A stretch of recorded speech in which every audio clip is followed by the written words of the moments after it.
past couple of decades to slowly but surely start accepting the existence of aliens and UFOs.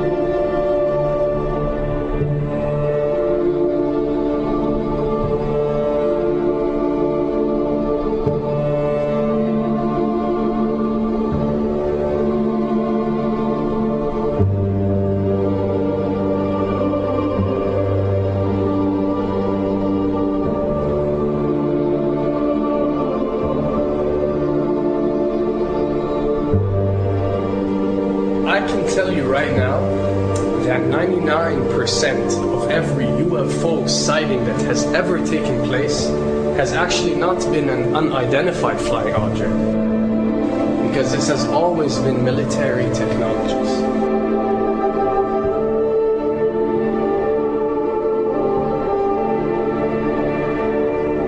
Another thing I'd like to point out is surveys and questionnaires. You know, we get surveys and questionnaires all the time, sent out by the state or by the government or by our rulers and our officials and so on and so forth. Do you really think that these ruling powers care about what you think? Do you really think that they're waiting to ask you and receive your answer before making a decision? What happens with these questionnaires is that they are released. For example, what country do you think the US should attack next?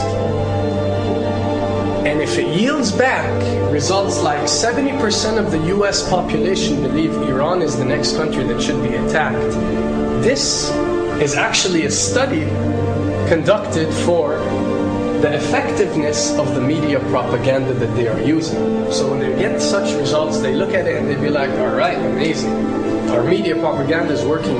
We are purposely trying to manipulate people to think that Iran should be the next one, and check out the survey results. We're doing a great job in propaganda. That's what it's all about.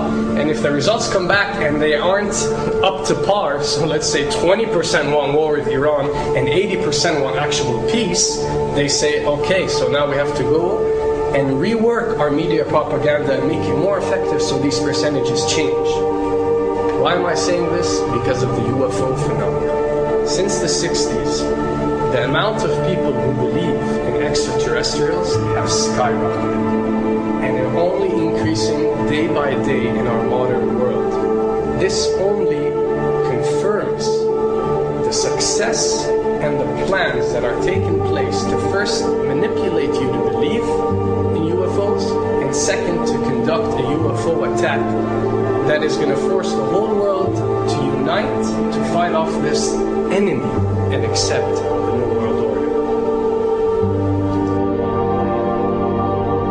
A former Canadian government official is warning we may be on the verge of intergalactic war, saying, quote, the Bush administration has finally agreed to let the military build a forward base on the moon, which will put them in a better position to keep track of the comings and goings of visitors from space, and to shoot at them if they so decide. I was introduced to the late Dr. Wernher von Braun in the U.S., the father of rocketry. In my first meeting with him, during that first 3.5 hours, he said to me, Carol, you will stop the weaponization of space, because there is a lie being told to everyone that the weaponization of space is now first being based upon the evil empire, the Russians. There are many enemies, he said, against whom we're going to build this space-based weapon system. The first of whom was the Russians, which was existing at that time. Then there would be terrorists. Then there would be third world countries. Now we call them rogue nations or nations of concern. Then there would be asteroids.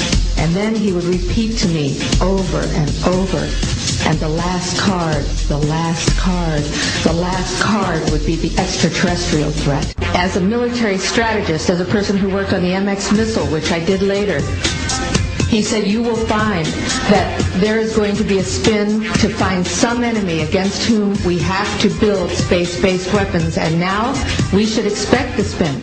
And that's the formula, except that it's all based on a lie. A supersonic saucer.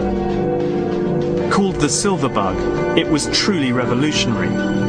The plans show in detail a multi-jet engine craft that boasted amazing maneuverability and speed. It's an intriguing thought that this concept may tie in with the work of the German scientists who brought saucer technology to the US at the close of the Second World War. What was needed were certain cover stories. What do you do when people are spotting aircraft and then telling reporters that they've seen something very unusual flying out of an airbase in Nevada? And frankly, this was the origin of a lot of the sightings that took place in the mid-50s, 1954, 55, 56, of unidentified flying objects, the UFOs. So the CIA was involved in encouraging people to believe that, yes, they saw UFOs, and the CIA and the military tried to be very helpful to reporters to get these stories out, to divert the attention of the country, and particularly the people in this region, about what they had actually seen. Mexican Air Force pilots capturing on videotape what are said to be 11, count them, 11 UFOs. The Mexican Air Force has released a video that some of you are going to find difficult to believe. A journalist says it shows images of UFOs tracking a Mexican military plane. So what's the truth about UFOs? The story of successive attempts to develop radically new forms of flight, conducted under the strictest secrecy, is inextricably bound up with our relationship with UFOs over the last 60 years. Whether it's Allied pilots buzzed by strange balls of fire in 1942, or the Roswell incident 5 years later, there is a strong case to be made that secret military technology offers a convincing explanation for many UFO stories. Anytime the government has secrets that they can keep from us, they can manipulate us by those secrets. In essence, they still remain 25 years at least ahead of us in technology, information, and knowledge, and secrets, and they are using them against us.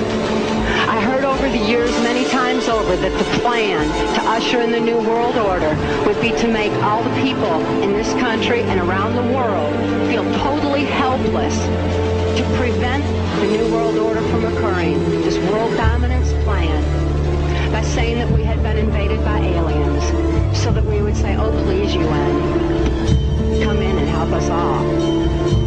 So bear in mind that there is a plan, orchestration,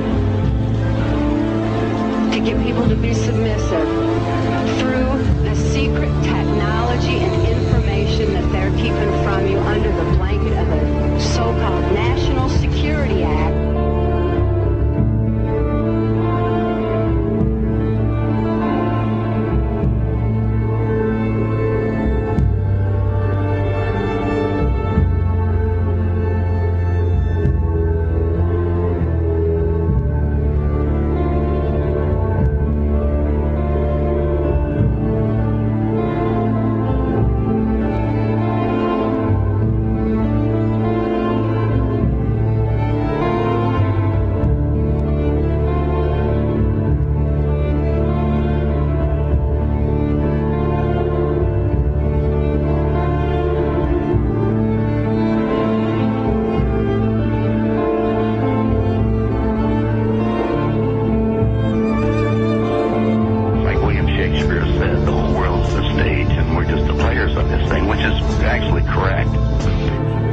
Perhaps we need some outside universal threat to make us recognize this common bound.